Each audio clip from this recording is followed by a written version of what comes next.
పింగళి సువర్ణ కవి రచించిన ప్రభావతి ప్రద్యుమ్న ప్రబంధం 13వ భాగం 29/7/24. 3 ఆశ్వాసాలయ్యాయి. చతుర్థాశ్వాసంలోకి వచ్చా.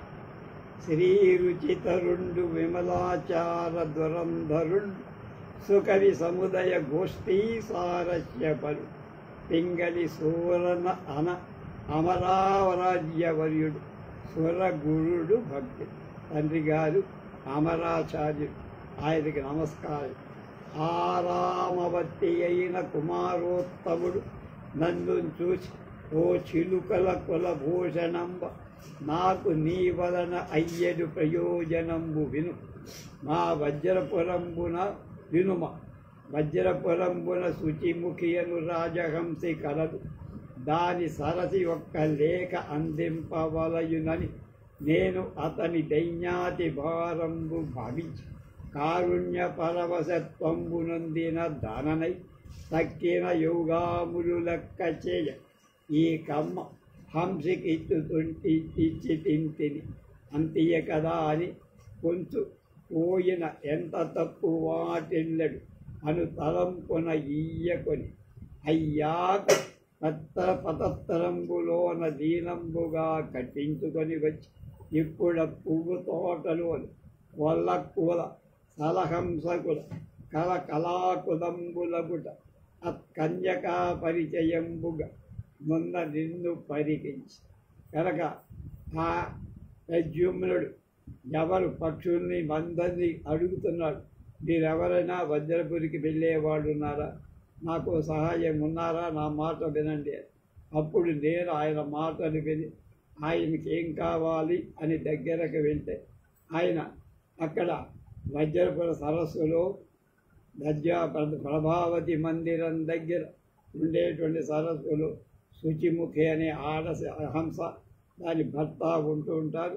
వాళ్ళకి ఒక ఉత్తరం ఇవ్వాలి, నేను రాసి ఇచ్చింది అని చెప్పి ఆ ఉత్తరం నాకు ఇస్తే రెక్కల మధ్యలో జాగ్రత్తగా కట్టించుకొని అది పడిపోకుండా వచ్చి ఇక్కడ వాళ్ళని చూసి ఆ హడావిలో అక్కడ వదిలిపెట్టాను. అది నేను చేసిన పని.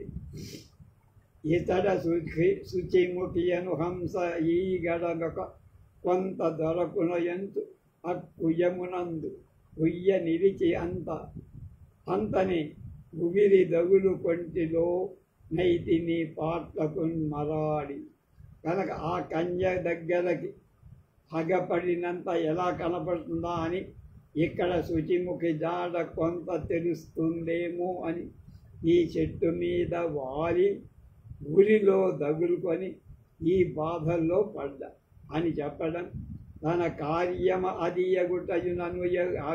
అనయం మొదమదిని యొడచిరది ఎరింగిన ఎదియంతియ కావలయు పుత్రిక చందమింత వనరునే అనుచు.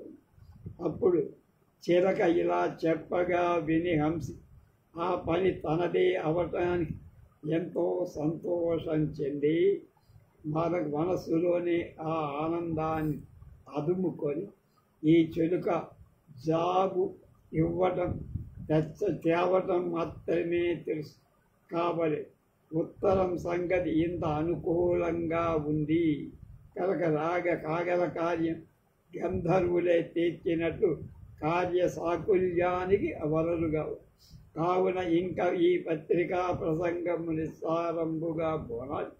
ప్రసంగాంతరంబున మలపించి విడిచదనని హంసి చిలుకకు సరే దీన్ని వదిలించుకుందాం అని అనుకుంటూ ఇలా పక్షి పేర వ్రాసి పత్రిక అని పెట్టి అట్టివాడు భ్రాంతుడగుట నిజం మా కథండు అనిపిన ఈ కమ్మ ఎట్టుండే ఏమి మిగుల వరసి అడుగా కనుక ఆ జాగులో ఏముంది, ప్రయోజనం ఏమిటి నీకు ఇచ్చి పంపితే, నీ వాపురికి మొదలన్ బోవంబని ఏం చెప్పు యథార్థముగా నావుడు నీళ్లు నముడుచు ఆ విహగము చెప్ప కొంక సంచయి. అసలు నువ్వు ఆయన దగ్గరికి ఎందుకు వెళ్ళావు, ఆయన ఎందుకు కనపడ్డాడు, ఆయన ఎందుకు నిన్నే పిలిచాడు అంటే ఏం చెప్పాలో లేక నీళ్లు నవ్వుతోందట. దిగియబట్టి ఎందు వెనక నీ కడిగనే అర్థమెందు కలదో అను తలపు చరియ కరి జత్తు సరిపోదు మాట పట్టీక చెప్పునంతు వీకనుండే. కనుక ఈ చిలుక అనుమాన పట్టంలో ఏ అర్థముందో అని గట్టిగా నొక్కి పట్టుకొని కదలనీయకుడు అడగగా ఆ చిలుక చస్తాను, నాశనమైపోతా, అంతేగాని శపథం చేసిన కానీ చెప్పనని తెగువతో అనధైర్యం. అవని నిధానములు దవిలి ఇచ్చిన అయిన మెడల మీద కత్తి ఇదినైన జాలరన ధాలరు అనగచెరుతులేలిన వారి రహస్య భంగమునకు అనుమతి. నువ్వు నా మెడ మీద కత్తి పెట్టినా సరే, నవధాన్యాలు నవరత్నాలు ఇచ్చినా సరే, ఏం చేసినా సరే, మంచి ప్రవర్తన కలవ తమ్ము పోషించే రాజుల రహస్యాలను బయటకి చెప్పకూడదు. హంసయు దానికి మాట పట్టించేదనియు ఇట్లని చెప్పే. విను, వజ్రనాభు తమ్ముడు సునాభుడను ఘోర రాక్షసుండు కలడు. తనయులు గలరిద్దరు సొబగున అధికలు చంద్రవతియు గుణవతియు. విను, వజ్రనాభుడి తమ్ముడు క్రూరుడైన రాక్షసుడు సునాభుడనే వాడు ఖతర్నాక్. వాడికి ఇద్దరు కూతురు, చక్కని వాడు, చంద్రమతి గుణవతి వాడు.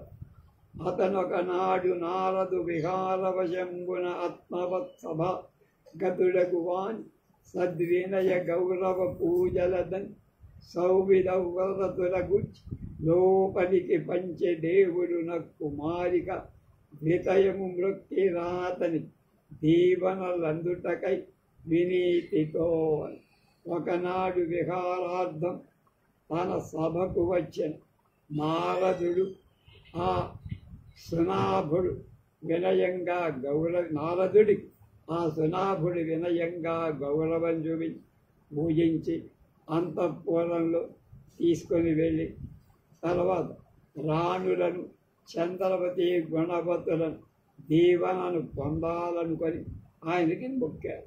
ఇవ్విధమ్మున అమ్మునీశ్వరు పూజించి అతని ఆశీర్వాదమందుట తన అంతిపురము వారి సునాభుండు నియమించి పంచిన పరమేష్టి సుతిని వారు వివిధోపచార పూజల చేత సంతుష్టు చేయుచో చంద్రమతియు గుణవతియు భక్తి ప్రణమిల్లమతి మతి మనోవల్లభవ ఉత్తరవతులను ఒప్పుడనుతును దీవించినప్పుడటి దాదుడు రోమునివయ్య ఈ తల్లుడు ఓండ్లకు అదుపులెవారు వారల నానతిని నావుడును కొంత చింతించి నారదు భక్తిగా నమస్కారాలు చేయించాడు. వాళ్ళు ఆయన కూడా చాలా సంతోషించారు. తల్లిదండ్రులు అడిగారు, మా అమ్మాయిలకు తగిన వరులు ఎవరో మీరు చెప్పండి. అప్పుడు చెప్తున్నాడు నారదు, వీరిద్దరకు క్రమంబున విస్ఫుర గుణశోభితులు ద్వారకా నగరాశ్రయులు యదువంశజులు గదసాంగుల వారు నాథులు కాగలరారని వారి కానతిచ్చి అన్నారదనోక్తికి వారు చిత్తమునని విచారము సంధిరని. ఎవరయ్యా మంచివాళ్ళే దొరుకుతారయ్యా? ద్వారకా పట్టణానికి చెందిన గదుడు సాంబుడనేవాడు ఇద్దరు మీ అమ్మాయి భర్తలైపోతారు అన్నారు. వాళ్ళకి భయం పట్టి కుడిచి కూర్చుండి వెత తెచ్చుకొంటి మొకటి ఎన్నెక్కడి ద్వారక ఎక్కడి గదసాంబుడివి వెన్న పెనుచేరు స్వామి చేత అసురులకు పగవీడనుడాపురంబు హాయిగా పని లేక కూర్చొని లేనిపోని దద్దిన నెత్తికి ద్వారక గదా సాంబుడు లభించే వాళ్ళ మనం రాక్షసులు వాడు యాదవ్. ఈ మాటలు ప్రభువుడు విన్నాడా? చచ్చిపోదు. రాక్షసులకు ఆ నగరం శత్రుస్థానం కల అని తనలోన తానడచి రాపలు కిందును ఉబ్బకుండా ఆ దలుజవరేణ్య కన్యక తాపస వాక్యము విన్నదానిగా మనమున కూర్మి హెచ్చి నియమంబులు నోములు దాన ధర్మ వర్తనములు కరంబు సరుకుదురు తద్గద సాంబ శుభం కోరుదు. అప్పటి నుంచి ఈ విషయం తండ్రికి తెలిస్తే చేయించి చెండాడుతాడని మనస్సులోనే దాన్ని ఉంచుకొని చంద్రమతి గుణవతు నారద వాక్యం విన్న దగ్గర నుంచి ప్రేమ అధికై ఆ గదుడికి సాంబుడికి అనేక రకాలైన క్షేమం కలగాలని నిష్ఠతో వ్రతాలు దానాలు చేస్తూ పుణ్యమంగా జీవించటం ప్రారంభం. క్రమముగా భోగభోగ్యముకు ప్రాయము నిండుతురాగు భర్తు సంగమన మనోరథంబు అతి గాఢము కాదు. అతి ప్రవృత్తి లాభం కడుదవుగా నలసి బాలికలిద్దరు తద్దజన్ గతక్షమ కుసుమాస్త్ర బాణములు కాంతియు చిక్కగా చిక్కిరి. ఏమని వయస్సు వచ్చింది, మన్మథ బారిన పడ్డా. అత్సఫలాక్షులిద్దరు నర్మిలి బించుయు పల్కనేప్పి ముత్సదగాపుగాదమ వినోదపు నెచ్చలి గానను కడున్మచ్చిక జాతులు చూతురు. ఆ సతుల మననకుంతగ ప్రత్యుపక్రియ సచ్చరితంబు చూపగా అజస్రము నేనును కోరుతుండు. కనుక వాళ్ళు ఆ ఇద్దరు నన్ను చాలా తమ ఇష్టమైన స్నేహితులుగా భావిస్తారు. నేను కూడా వాళ్ళకి ఏదైనా మంచి చెయ్యాలి. కావున వారల అప్పటి భావజ శరపీడ చూసి అమినులారా మీ వల్లభల శుభస్థితి నా వెరగున తెలిసి వత్తు నమ్ముడు మదిలో. ఆమెను అడిగారు, భర్త జాడ తెలియక మీరు బాధపడుతున్నారు కనుక మీ ప్రియులు సుఖంగా ఉండటం తెలుసుకొని వస్తాను, నన్ను నమ్మండి అని చెప్పాను నేను వాళ్ళు. మరియు నప్పటి కొలది మంతనము చేరి మీ కోరిక చెప్పగా వచ్చినని చెప్పి మారుతే మాట ఏ తెచ్చద మానసముల అన్య చింతను మాని నన్నను. నా మీద మీరు అనుమానం పడద్దు. మీ భర్తల క్షేమ సమాచారాలు తెలుసుకుంటా ఆకాశ వీధిలో రహస్యంగా వెళతా అని నన్ను ఆ సంగతి కనుక్కొని మళ్ళా మీకు వచ్చి చెప్తాను. నేను మధ్యరహాత్వంబలం చేసి వారలను పొందాలకు అనుమానించినను మానకు. అప్పుడు కదలి ద్వారకాపురం వనకలి నా చేతనైన పాటి గమన కార్యంబు సాధించుకొని తిరిగి వస్తునప్పుడా లేక ఎత్తు ప్రాప్తంపై తత్ప్రాకారం వన పిలిపించినను ప్రభావతి చూచి గుర్తించనే. చంద్రవతి గుణవతులు ఏమి కొలగామి సంఘటిల్లును అని తలంచెదా.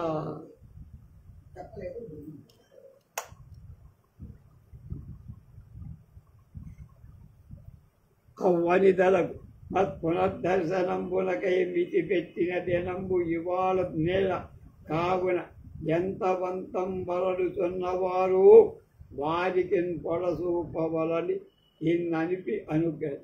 కనుక నేను వెళ్ళి వాళ్ళని చూసి వాళ్ళ క్షేమ సమాచారాలు తెలుసుకొని తిరిగి వస్తుండగా ప్రద్యుమ్నుడు కనబడడం, ఉత్తరం ఇవ్వడం, అది ప్రభావతికి అందచేయాలంటే అక్కడ జారిపోవడం, వలలో చెక్కుకోవడంలో జారిపోవడం. అయ్యో వాళ్ళకి వాళ్ళ భర్తల సమాచారాలు, ప్రియుల సమాచారాలు చెప్పలేకపోయాని అని త్వరగా వెళ్ళాలి. వాళ్ళకి వాళ్ళే గడువు నేను చెప్పింది. ఈ గడువు లోపల వెళ్ళి వాళ్ళని ఓదార్చాలి, చెప్పాలి. ఘనపయోవృష్టికి జతకములు కొమరు వెన్నెలకు శకోరకములు భాస్కర ఉదయానికి అభ్యములు ఎదురు చూతులు నారాకపు ఇందుము. కనుక నేడు ఇవాళ వెళ్ళాలి, ఇవాళే చివరి డేట్, లాస్ట్ డేట్. నా రాకకై మేఘుడి కోసం శాతకాల, పండు వెన్నెల కోసం చకోరాల, పొద్దు పొడుపు కోసం తామరల ఎదురు చూస్తూ నేను నిన్ను విడువకిట్లా వచ్చేదని చెప్పినంత పట్టు అప్పుడంత నా ఎదుటను గలదనిపించిన విడుతు ఉపకార ప్రవృత్తి తెలిపి. కనుక నిన్ను విడిచిపెట్టాం, నన్ను రక్కాలను బిగించి పట్టుకునే వస్తా అనే భావం. కనుక నువ్వు చెప్పిన విషయం ఉన్నది ఉన్నట్టుగా అనిపిస్తే నీకు ఉపకారం చేస్తాము, విడిచిపెట్ట అనగుడు అట్టులా కానిమ్మని తదాక్రాంతమూర్తి ఎగుతుని వ్యసదాద చిలుక కెళ్ళగులరై సునాభ కన్యలు వసించు శుద్ధాంతమునకు.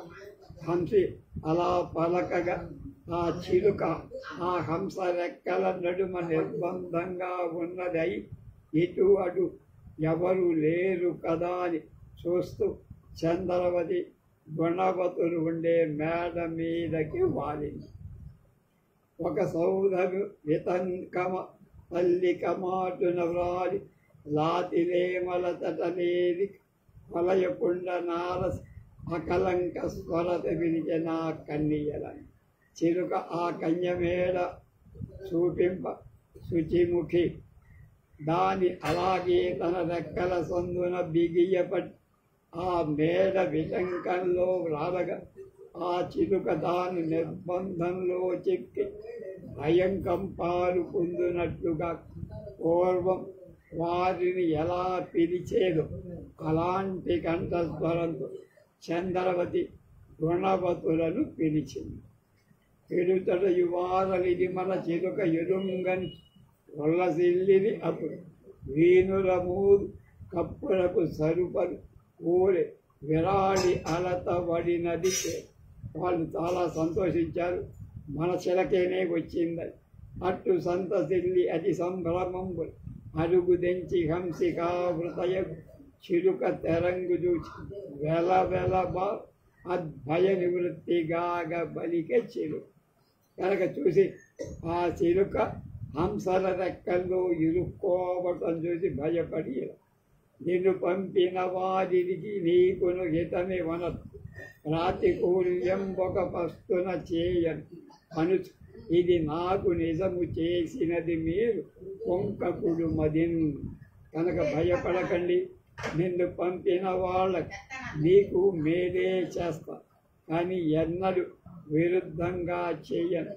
ఇది నాకై ఒట్టు పెట్టుకున్నది, మనస్సులో మీరు భయపడద్దు అని తనకుందానికి ప్రాపించిన సంబంధము తెరంగున తాను మాట పట్టుకుని తన కార్యరహస్యం తెలుపడయు తెలిపి ఏరు నీ దాన నగుట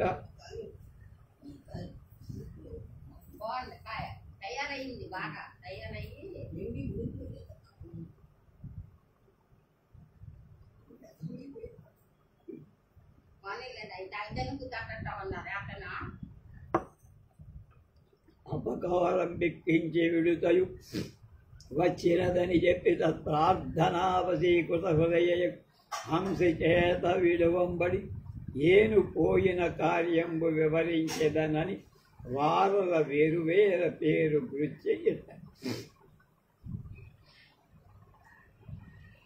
వాళ్ళ మాట ఆ అమ్మాయి పక్షి మాట వాళ్ళు ఆ శుచిముఖి ఉన్నది వదిలేసింది. వాళ్ళిద్దరినీ పేరున పిలిచని ఆ పక్షి చంద్రవతి నీదు ప్రాణేతుడు ఇంద్ర నిభుడు గదుడు ద్వారకనున్నాడు మొదముతో గుణవతి నీదు ప్రియుడు సద్గుణ్యరాజు తనరుతున్నాడు సాంబుడెంతయు శుభం. మీ వాళ్ళిద్దరూ ద్వారకలో సుఖంగా ఉన్నారు. పలకటిత చాతురి నా రాజకుమారుడతో ఉచిత సమయములను మచ్చిక చేసి తినే క్రమమును ఒకడెరుగంగయుండనొకనికి వద్దకు ఒకడికి తెలియకుండా ఒకడికి మీ ఇద్దరి సమాచారాలు చెప్పు. విదితము చేసితి మీ హృదయేతులకింత మీ అభీష్టం తెరంగు తొదనంతయు తెలిపి మీ బ్రతుకులకు తదుపేక్షణైక పర్యంతం మీ మనస్సులో భావాలు వాళ్ళకి చెప్పా, వాళ్ళ క్షేమ సమాచారాలు మీకు చెప్పా. వాళ్ళు రాకపోతే పెళ్లి చేసుకోకపోతే మీరు మరణిస్తారని శపథం కూడా చేశారని చెప్పారు. వారు నే ఉపాయంబులను వదలక వరించు వారైరి మిమ్ము మీరింతలోన ధృతి పడల సత్తులే ఆత్మహతియు కాక పతి హనన పాతముకు కల్గది. మీరు తొందరపడి ప్రాణాలు తీసుకోకండి. మీ ప్రాణాలే కాదు, వాళ్ళ ప్రాణాలు మిమ్మల్ని ప్రేమించిన తీసిన వాళ్ళు అవుతారు కనుక వాళ్ళు వస్తారు, మీ వివాహం చేసుకుంటారు మిమ్మల్ని అని చెప్పుడయు విని ఆ కన్యక కరంబుల కన్న యుగంబుల మూసికొని తమ కంతయేల తాము దీర్ఘాయురన్వితులమగుటగా అతి వియోగ వనరాతి నేమును మునుగకమను మాట ఆశ బెందెప్పగా నచలమైన తాల్మి నీది తము తమ కస్మదీయ ప్రాణ సంరక్షమందు తగిన త్రోవమా భాగ్యవశమున తోతుగా ఓర్చుటయక తమకింపయుక్తమయుగిలే అని పలికి ఓరకుండిన అంశ చెరువ వారి కెట్లను సముచిత వాక్య సరణి. ఆ మాటలు వాడు చెప్పగా అప్పుడు శుచిముఖి వాళ్లతో నీ పతులిట వచ్చుట కుచితోపాయం నిగుల తడయ ఒక్కటి తగనే నాపాదించద మీరలు నాపై దయ మరువకుడు వనంబుల ఎంద. నేను వాళ్ళని వచ్చేటువంటి ఉపాయం చెప్తా, నన్ను గుర్తుపెట్టు. నేను ప్రభావతికి ప్రాణసఖినై ఉండుదు కావున ఆ చెలువ పనుకొని ఈ చిలుకనిత్తు తగులుకొని వచ్చి ఇది నిమిత్తంబుగానైనా మీతోడి మైత్రి దొరకే అంటూ ఇక్కడ మిగిలి తడయక దగదు పోయి వచ్చద అక్కడ ఇచ్చడి రహస్యంబు వెలివోక నీక తగిన ఉత్తరం పిచ్చి కప్పిపుచ్చద నిశ్చలంపు మనంబున ఉండుడని పలికి ఆ మాటలకు అత్యంత సంతుష్టాంతరంగులను ఆ అంగనలను వీడ్కొని వజ్రనాభతనయ కడక్ అరుదించి ఇట్లనియే. మీ వాళ్ళు వస్తారు, వచ్చే ఉపాయం నేను చూస్తా. ఈ లోపల ప్రభావతికి నేను పెంపుడు దాన్ని అక్కడికి వెళ్ళి ఆమెకు కూడా చెప్పాలి. చెరువాని సౌభాగ్యము విలసమగదమ్మ యచట వీక్షించిన నర్మిలి నీపతి నీకై చెంతిడి అనిపిన లేఖ ఎంత కదే తెలియగల. ఆ ప్రభావతి దగ్గరికి వెళ్ళి నీ మీద చాలా ప్రేమతో నీ ప్రియుడు లేఖ రాసి పంపాడు చూసావా అనిన కన్యకారత్నంబు నవ్వుతూ ఇట్లనియే. అడుగంగవలసినది అదియే అడుగుతు విసదము మొదల నా చిలుక అదెక్కడిది ఇతడేక ఏటికి విడిచి నీ కడుపు కంద విత్తుగా హంసి. కడుపు కందగా విత్తు అనే సామెత అన్నమాట. మంచి పని చెప్పావే, ఉత్తరం బాగుంది కనుక ఆ చిలక ఏమిటి, ఆ కథ ఏమిటి, నీ కడుపు కందవిత్తులాగా ఉందే. అప్పుడప్పుడు శుచిముఖే నీ పతి నీకై గొందుతు నా పేరను లేఖ రాసి అనిపినాడు అని విని ఏ నా పులుగు వలన తెలిసి బుధా పూర్ణతను విడిచి అనిపితిగా అది కాబలో నీకోసమే తెచ్చాడు ఉత్తరం అని తెలుసుకొని నేను దాన్ని వదిలిపెట్టానమ్మా, కంగారేళ్ళు. మనకిమ్మనుచున తండ్రిని చిన్న పత్రిక దొరకే నరులకు చేయబడకిదియే మనకు 10,000 జననిమ్మ చిలుక తద్విచారం. అది రహస్యం కదా, మన మధ్యనే ఉండదు, ఇక తల్లకు తెలియదు. అందుకని దాన్ని మెల్లగా దాన్ని రైల్లో పెట్టి ఆ ఉత్తరం తీసుకొని దాన్ని వదిలేశా కనుక రహస్యం బయటపడకూడదు అని రాగవల్లని కనుక ఆ పత్రికార్థమే విన్నట్లే అనుగుదమ్మ చదువుకొంటిరే అన్ననది తాను చదివిన అంతయు చెప్పు అన్ననవల చదువ దానిక నీ నుడిసి ఆయాకు బలిని పుచ్చుకొని నీ పడుతన విని మరాళియత మీద తెలియనాశయము కాదు మన అనన్య ప్రకాశనీయంబులై ప్రేమ భంగుల దానేమి ఏమి వ్రాసి అనిపినాడుకు కడు రహస్యంబుగా అట్టి ఆ కాముకుని కూర్ముల తని సతియే చదువుకొని మోద సంపదల వదలనిమ్ము. నన్ను కూడా చదువుకొని అని ఓ వనిత రేఖలోన ప్రభావతి అనబోయి ప్రభావతి అంచే విధమున వ్రాసిన భ్రాంత్యావిష్టుండేమి వ్రాయడవి తపు కూర్ములు ప్రభావతి అని రాయబోయి ప్రభావతి అని రాశాడు. ఎందుకు రాశాడు మాకు అర్థం కాబట్టి.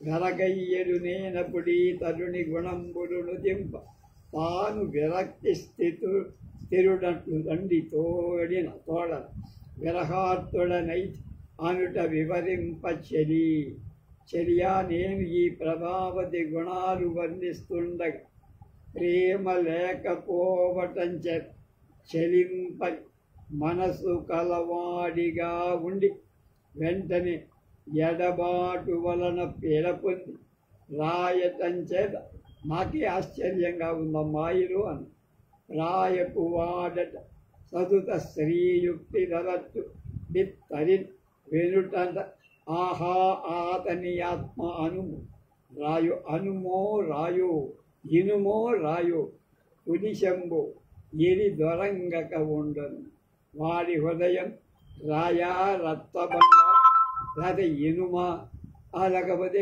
కట్టె అంత బండగా ఉండేమిటమ్మా. అదియుం కాక సకల సౌభాగ్యభాగ్యలక్షణ గుణైకఖని ప్రభావతి స్థిర సంకల్పగా ఉండునేని శాస్త్రములందియును బుద్ధులకు నిశ్చయానార్హతను వృధా ఫలంబే కావే. సౌభాగ్యానికి అదృష్టానికి చిహ్నాలైన సకల సుగుణాలు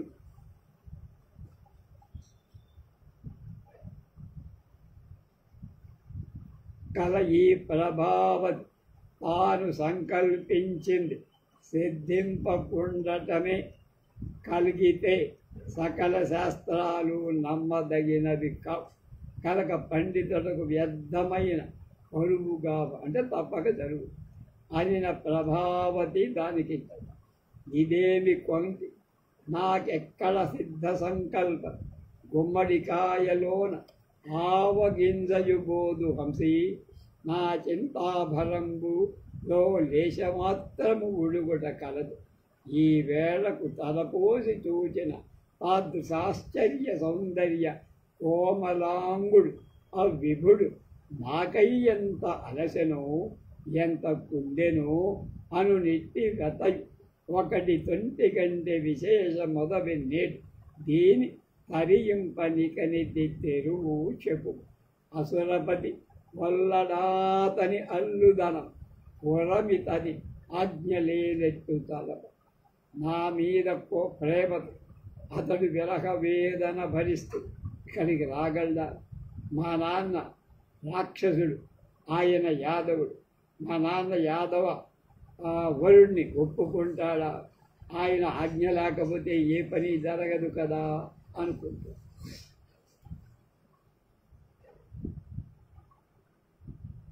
నా మన్మధావస్థ గుమ్మడికాయలు ఆవగిందంత కూడా తేరలేదండి.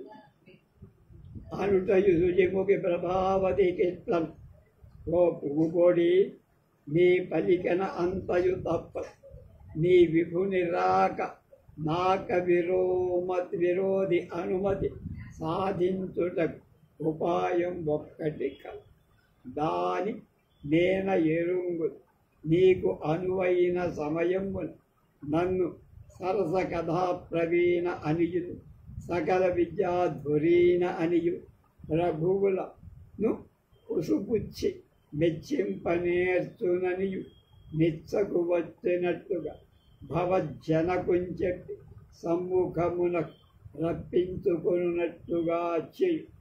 అటు మీదటి కార్యాన్ని దైవంబు కలద పోయి వచ్చదా ఇచ్చటి కొలంకుల గుండెదుడి మాట వడిన పిలిపింతు కాని అనుతు వారిద్దరను వీడ్కొని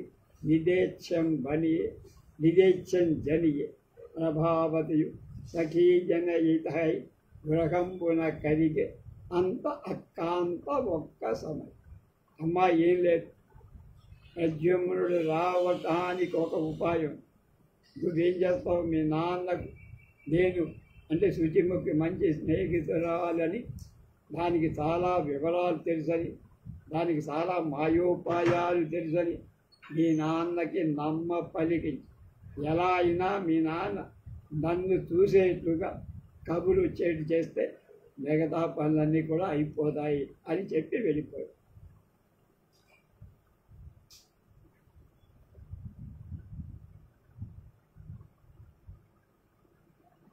తర్వాత ఏం జరిగిందో రేపు